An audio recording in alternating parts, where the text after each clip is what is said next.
Yes, few days back, the Secretary General of FDC, NANDALA MAFABI, came out to declare that he is going to be president in 2026. There are some misunderstandings between NANDALA MAFABI and the faction of Kizza Besigye. It all came about because of the dirty money which came into the party.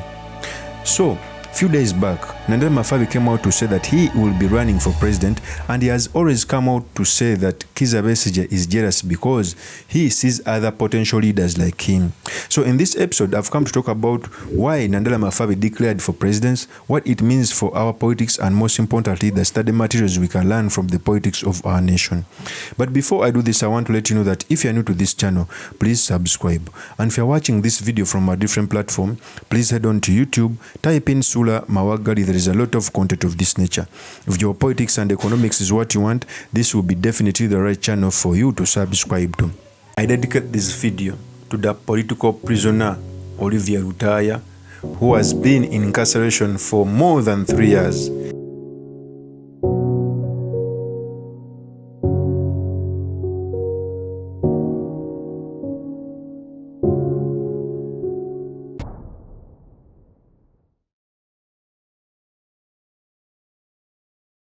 So a few days back, NANDALA MAFABI came out in his home area when being interviewed by various bloggers to say that he will be a presidential candidate in the near future. And to me, I think this is a masterstroke for as long as he can galvanize the East to vote for the opposition, if at all is not working for the NRM. Before I dissect this, let me first give you the tape when NANDALA MAFABI was saying this. Here's the tape. You see me?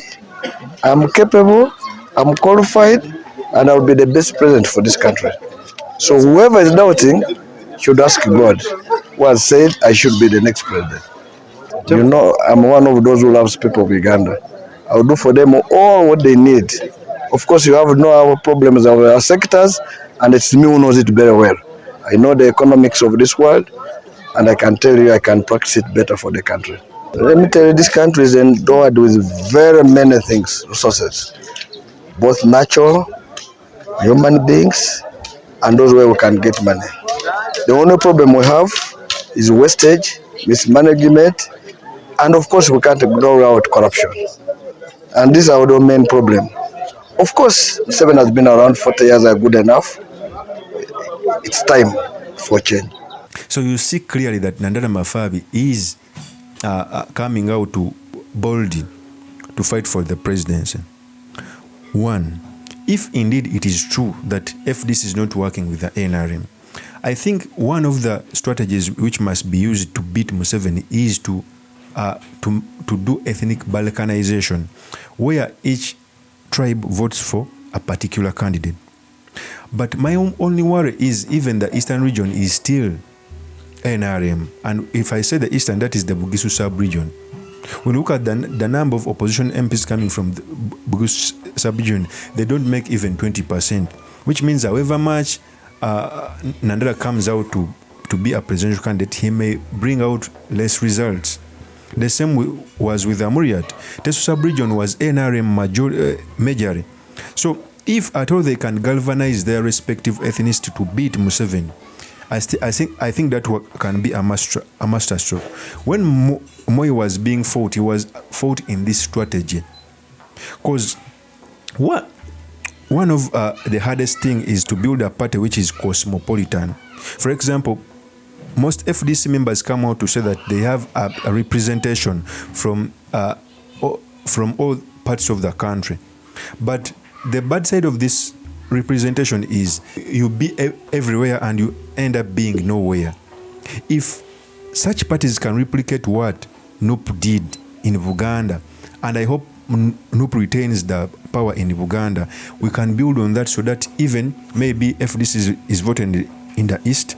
The only party I think which is replicating that is the UPC. UPC is strong in Lango sub-region. In fact, Lango sub-region has a representation of almost 70% UPC leaders.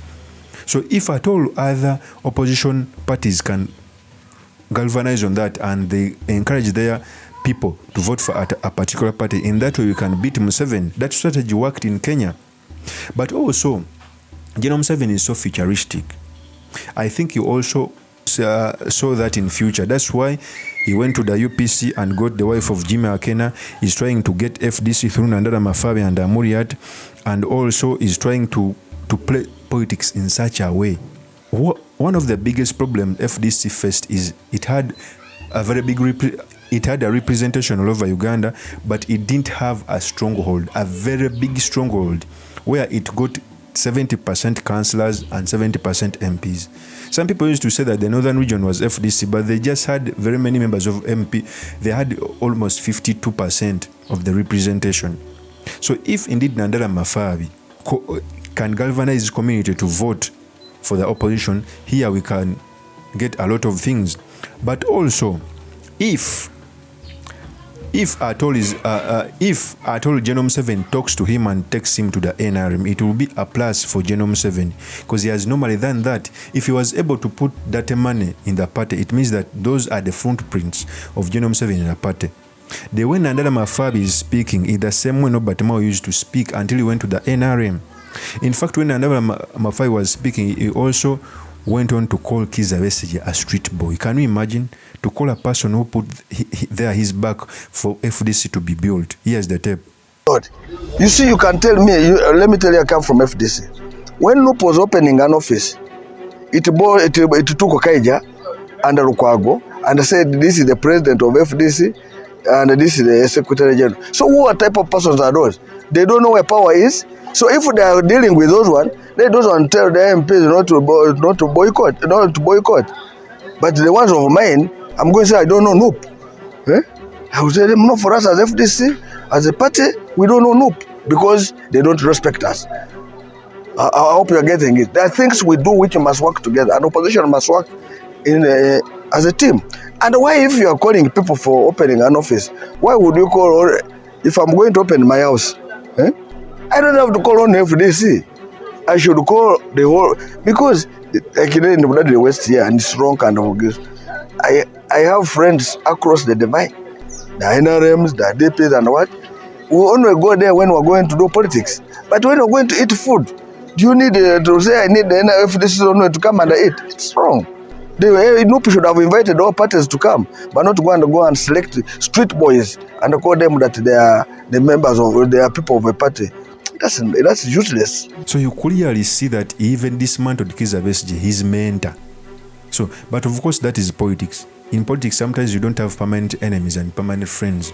My only pain is that if such people like NANDALA MAFABI, I don't mind some of their exercises, go to January 7, it will be a minus for the opposition.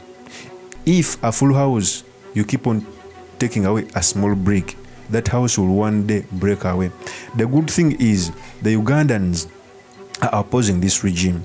The good thing is even if Genome 7 takes away the leaders, opposition will still remain if he does not change on the way he runs the country. Of course, that's my opinion. Do drop me your comments by commenting about this. Thank you very much for listening in. If this is your first time on this YouTube channel, I implore you to subscribe, like, and comment so that I can be motivated to do more of such videos. I'll see you on another one. Peace.